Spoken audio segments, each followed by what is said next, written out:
Sa katunayan, ang kahulugan ng pre-sintomas o precursor symptoms ay ang ugat ng dugo ay nablok at pagkatapos ay napakaswerte na nabuksan muli. Ang lubang panganib NG mga presintomas ay ang posibilidad na agad na mangyari ang stroke pagkatapos nito. Pero ang problema ay mahirap din itong hatulan ng mga doktor sa maraming pagkakataon kaya maraming maling impormasyon sa maraming programa sa television o YouTube clips. Ang ganitong maling impormasyon ay kinakatawan ng sumusunod. Magandang araw po, mga malusog na subscriber. Ang aking bagong aklat na pinamagatang Bago Huminto ang Utak ay isinulat ni Dr. Rodrigo Lim, Professor NG Neurology mula sa Philippine General Hospital. Ang stroke ay may insidente na humigit kumulang 110,000 kaso kada taon sa Pilipinas at ang bilang ay unti-unting tumataas. Ang rate ng pagkamatay ay humigit kumulang 20% at ang rate ng kapansanan ay 30 hanggang 40%, kaya ito ay isang lubhang mapanganib na sakit. Ang salitang stroke mismo ay nangangahulugang ang utak ay biglang natutulok o biglang nangyayari at ang stroke ay nangangahulugang pagtama o paghampas. Kaya ito ay tumutukoy sa biglang pagtama sa utak maliban sa panlabas na trauma. Para sa utak na kusang magkaroon ng sakit, ang tanging sanhi ay ang biglang problema sa mga ugat ng dugo. Kapag biglang nablok ang ugat ng dugo at nagdulot no necrosis, ito ay tinatawag na cerebral infarction o ischemic stroke at kapag pumutok naman ito ay tinatawag na cerebral hemorrhage o hemorrhagic stroke. Sa aking buhay, ang pinakakalungkot ay kahit sa unang bahaging stroke sa pamamagitan ng emergency treatment o angkop na paggamot, maraming kaso kung saan malaki ang may babalik na antas ng pagaling mula sa kapansanan ng pasyente. Ang lubang pangganib ng premonitory symptoms ay ang posibilidad na agad na mangyari ang stroke pagkatapos nito. Ngunit ang premonitory symptoms ay dumating, ngunit ito ay hindi pinansin at patuloy na ginawa o iniisip na walang malaking bagay at natulog at sa umaga. Ay ganap na naging hemiplegia o half-body paralysis ang pasyente na dumating sa ospital ay medyo marami. Kahit ang aking kakilala ay may ganito. Kung sa oras na iyon ay hindi natulog at sa ospital ay ginawa namin ang aktibong paggamot sa unang bahagi, ay ganap na may babalik ang kondisyon ng pasyente, ngunit ang kapansanan ay nanatili at sa loop ng 1 hanggang 2 taon ay medyo nagirap. Ang tamang kahulugan ng golden hour ay may decisive treatment. Kahit ang pasyente ay nakaroon ng stroke at neurological damage, mayroong isang decisive treatment na maring ganap na ibalik sa normal ang kondisyon mo ngayon. Ito ay ang oras kung kailan epektibo ang paggamot. Ang thrombolysis na ibinibigay sa pamamagitan ng intravenous injection ay 45 oras at ang pamamaraan na direktang pumapasok sa utak upang alisin ang blood clot ay dapat gawin sa loob ng humigit kumulang 6 oras. Pagkatapos ng oras na iyon, imposible ba ang prosedur? Hindi. Ang prosedur mismo ay pareho. Maaring alisin lahat ng blood clot ng unitang dahilan ay namamatay ang brain cells. Sa lahat ng cells, kung seryosong namatay, ito ay nagiging scar o hindi na muling nabubuo. Kung may counting damage ang cells sa tiyan, balat at atay ay halos ganap na nabubuo muli. Lalo na sa atay, ito ay bumabalik sa original. Sa utak, wala talaga. Ito ay napakaliit sa antas na akademiko. Huwag isipin na may regenerative power ang utak sa antas na iyon. Dapat isipin na ang brain cells mula sa kapanganakan ay nananatili sa loop ng buhay. Sa kapanganakan o 1 taong gulang, iyon ang pinakamalakas na brain cells. Habang nabubuhay, unti-unting bumababa. Habang tumatanda, bumababa ito at kapag nagkaroon ng cerebral infarction o hemorrhage sa isang sandali, ay maraming brain cells ang biglang namamatay. Dahil marami ang ginagawa and mga cells na ito ang kakayahan nilang protektahan ang sarili ay napakahina. Kahit 30 segundo o 1 minuto lamang na walang blood flow, agad itong namamatay. Dahil hindi sila nabubuo muli sa huli, ito ay nagiging scar. Kaya kung walang blood flow sa utak, ang pinakamasama ay ang core area na tinatawag na core dun, ito ganap na namamatay at maimga. Penumbra area na tinatawag na semi-shadow area na mas kaunti ang blood flow. Ito ang target ng paggamot. Kapag na-block ang blood vessel, ang area na ito ay unti-unting lumalawak. Kaya pagkatapos ng oras, ang lahat ng blood flow area ay namamatay na. Kahit alisin ang blood clot, namatay na ang cells, kaya walang saysay ang ibinibigay namin. Kaya ang ibig sabihin ng golden hour na 6 oras ay hindi na kumakarating. Sa 6 oras ay maaring gamutin, ngunit mas mabilis, mas mabuti. Kung mas maaga ang dating at mas maaga ang paggamot, mas mataas ang sansa, ang ganap na pagaling, lalo na sa cerebral infarction. Kung may ospital na maaring maabot sa loob ng 6 oras, dapat gawin ang lahat upang mabilis na makarating sa pamamagitan ng paglalagay ng sariling buhay sa panganib. Sa katunayan, kung maliit ang infarction sa atay o bato o bituka, hindi natin ito malalaman. Ngunit sa cerebral infarction, dahil ang utak ay ang organ na namamahala sa buong katawan, kahit kaunting infarction ay agad nating malalaman ang sintomas, kaya ang posibilidad na maramdaman ang infarction mismo bilang sintomas ay mas mataas.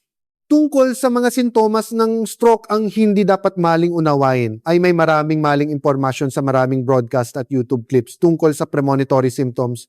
Ang makaraniwang maling impormasyon ay ang matagal na sakit ng ulo o matagal na chronic dizziness. Kamakailan ang kondisyon ko ay hindi maganda. Walang lakas ang katawan. Nanginginig ang eyelids. Walang lakas ang isang side ng bibig. Ganito ang mga sintomas na madalas nilang banggitin.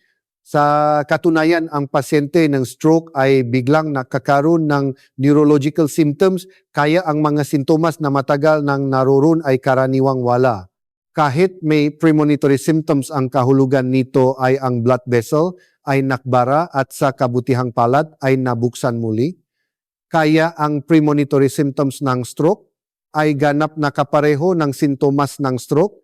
Kaya kung alam ang sintomas ng stroke, maunawaan din ang premonitory symptoms.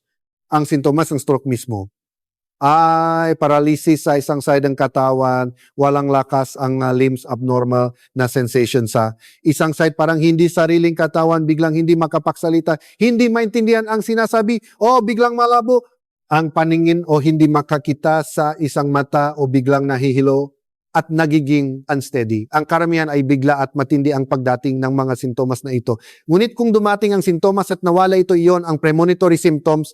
Dahil ang blood vessel ay nagbara at sa kabutihang palad ay nabuksan, dapat agad pumunta sa ospital.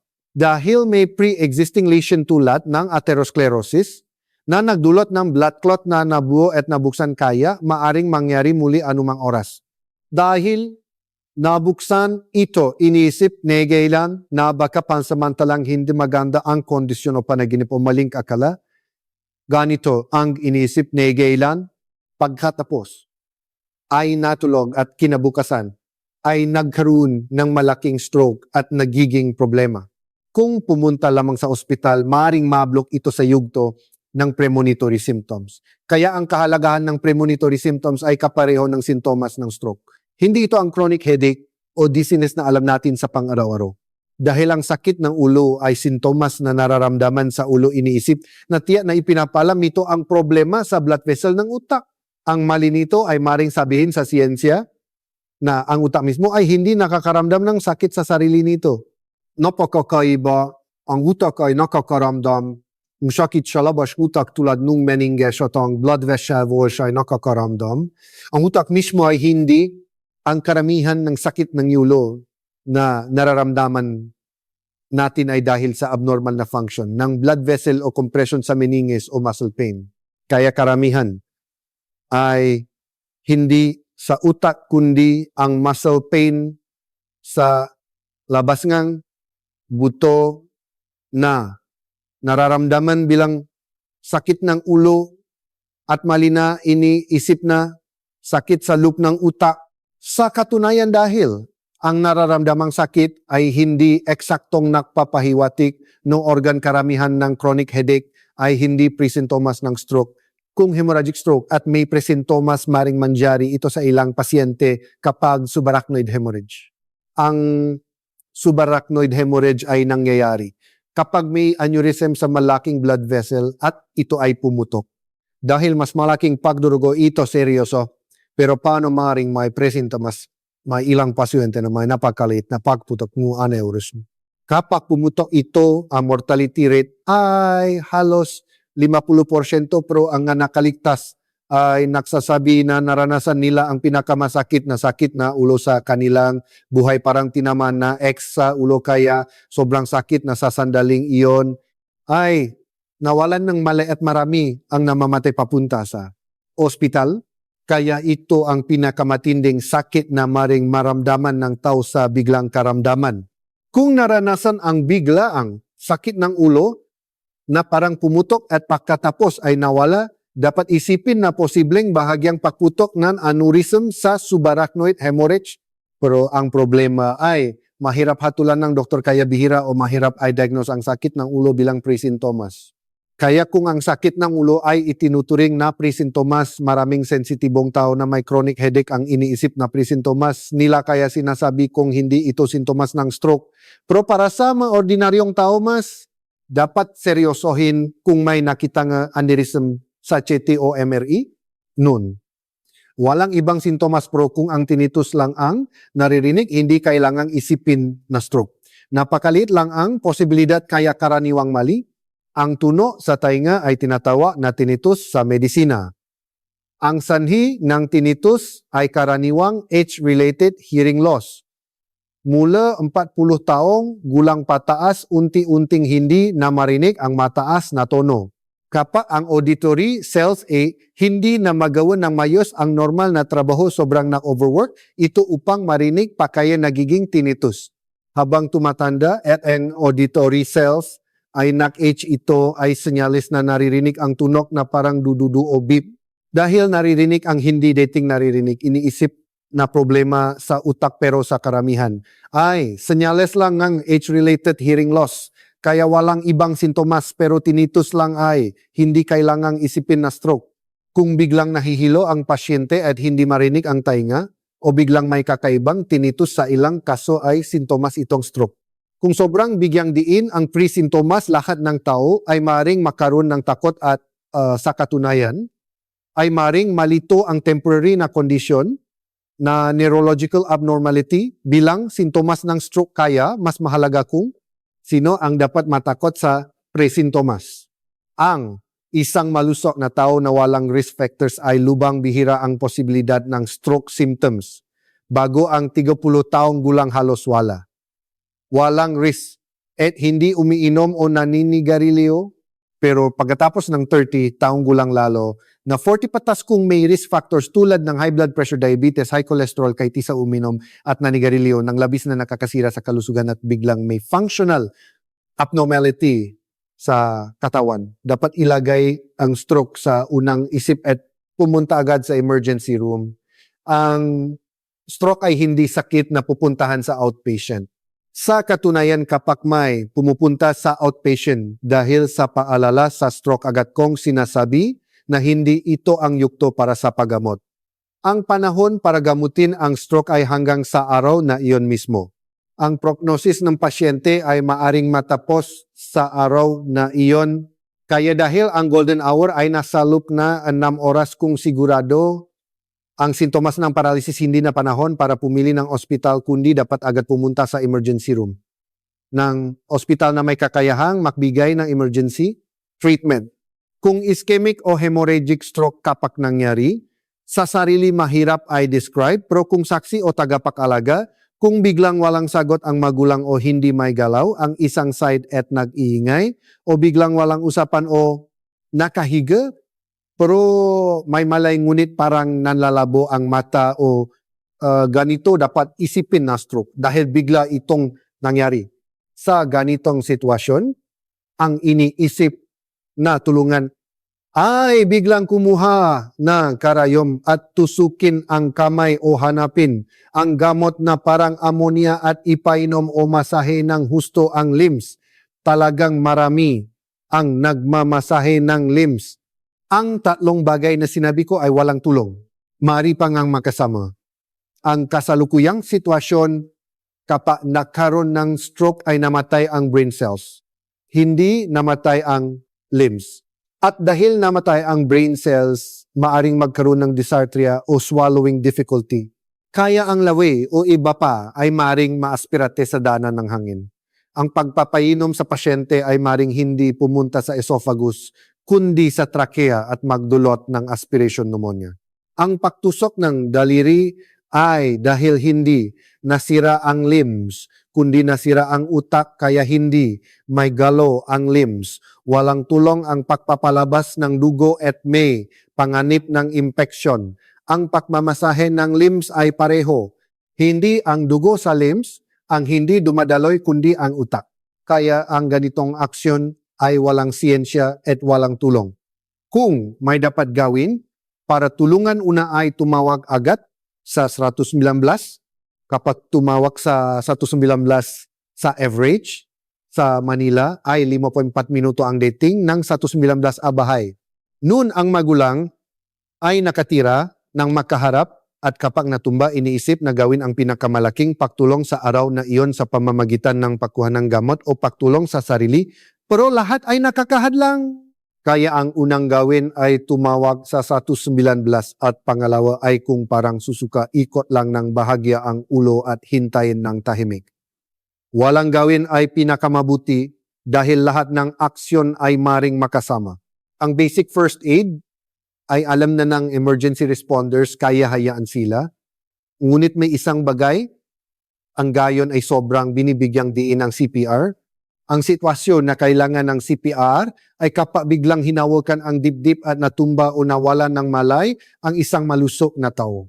Kakaiba kung problema, sa puso inisip na masakit ang puso at mananatili. Kung stroke, inisip na walang malay. Pero baliktad, kung tumigil ang puso, walang malay. Ang karamihan ng stroke patient ay may malay. Kaya kung tumigil ang puso, biglang walang daloy ng dugo sa utak, kaya biglang hindi gumana ang buong utak at biglang nawalan ng malay. Kaya kung malusok pero biglang nawalan ng malay, dapat gawin ang CPR kahit walang hinga. Iyon ang una. Kung may malay pero may kakaiba, dapat isipin na stroke. Sa oras na iyon, mas mabuti ang tumawa sa 119 kaysa CPR. Ang buong edukasyon sa CPR ay nakbago. Noon ay pinipindot, ang puso at pagkatapos ay hininga. Pero ngayon ay nagbago, ang patakaran na huwag, isipin ang hininga at pindutin ng mabilis sa 1 beses kada segundo. Dahil ang resulta ay ang pagbibigay ng hininga ay hindi gaanong nakakatulong at ang chest compression ay mas nakakatulong kaya nagbago rin ang CPR. Pero kung sino ang dapat bigyan ng CPR at sino ang hindi sa medisina ay may kaunting pagkakaiba pero mahirap sabihin sa ordinaryong tao. Dahil sa pag-iwas sa mga kaso mas maraming nawawala ang nga dapat bigyan kaya kahit mali hindi namin sinasabi na mali at sa karamihan ng kaso kahit mali bihira ang masamang resulta ayon sa statistics. Kaya kung naisip na kailangan ng CPR gawin na lang. Karamihan ay kapag biglang natumba at walang malay o parang nagsa-seizure. Kahit may seizure maari. Kung maaring ipahayag ng pasyente ang kanyang condition at may gulaw ang kabilang side, iyon ay sitwasyon ng suspected stroke. Sa oras na iyon hindi na kailangan. Ang CPR ay aksyon na nakakapagligtas na buhay sa oras na iyon kaya kung may biglang problema sa paligid inirekomenda na gawin ang CPR. Hanggang sa mangyari ang stroke, maraming hadlang sa buhay tulad ng pagtawid sa bundok at ilog. Hindi ito sakit na bigla na lang nangyayari sa isang malusogan normal na tao sa gitna na gabi tulad na kidlat. Sa aklat ko ay pinaliliwanag din na sa kalusugan maring hatin sa stages ang cerebrovascular disease. Ang malusog na tao ay stage 0, ang may risk factors ay stage 1. Ang may atherosclerosis ay stage 2. Ang may sakit sa puso o stroke ay stage 3. Pagkatapos dumaan sa stage 0, 1, 2, 3, saka lamang nangyayari ang stroke. Ibig sabihin ng hindi alam na karon ng pagsisikap sa loop ng hindi bababa sa 5 hanggang 20 taon upang makaroon ng stroke. Ang patuloy na pagsisikap na iyon ay maaring ituring na paglulod ng baril. Ang paglulod ay sa siyensya ay alin sa stages. Ang pagkakaroon ng atherosclerosis sa blood vessel. Ang atherosclerosis ay hindi nangyayari sa normal na blood vessel kundi kapag hindi talaga inaalagaan ang high blood pressure, diabetes, high cholesterol, alak at sigarilyo ang blood vessel ay hindi na makatis at nakakaroon ng paklat. Kaya kapag nagbago ang loob ng blood vessel wall sa wakas ay naload na ang baril para sa stroke, ganito ang pagpapahayag ko. Kapag nalot na kailangan hilahin ang trigger para makpaputok, kaya kung hindi hilahin ang trigger, ayos lang. Kahit may atherosclerosis maring hanggang atherosclerosis lang sa buong buhay. Ang pagilab ng trigger ay kapag biglang pumutok ang loob o labas ng blood vessel wall o nagkaroon ng blood clot sa loob ng blood vessel wall. Ang pagilap ng trigger ay maaring mangyari ng walang babala sa isang araw pero maraming kaso na ang sarili. Ang gumagawa ng nga sitwasyon na nagiging precursor kaya sa napakasamang kondisyon ng atherosclerosis kamakailan ay sobrang stress, hindi makatulog ng mayos, sobrang hirap sa trabaho o biglang sobrang lakas ng ehersisyo na hindi dating ginagawa.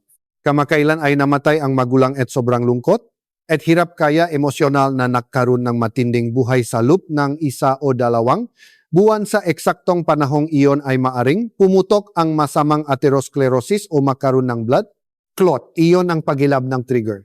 Dahil maraming bagay sa buhay hindi maring sabihin na huwag hilahin ang trigger. Ang pinakamahalaga ay malaman kung naload na ba ang baril. Kaya sa pang-araw malaman kung may risk factors na maring mag-load o kung na-manage na at na-load na. Iyon ang lubhang mahalaga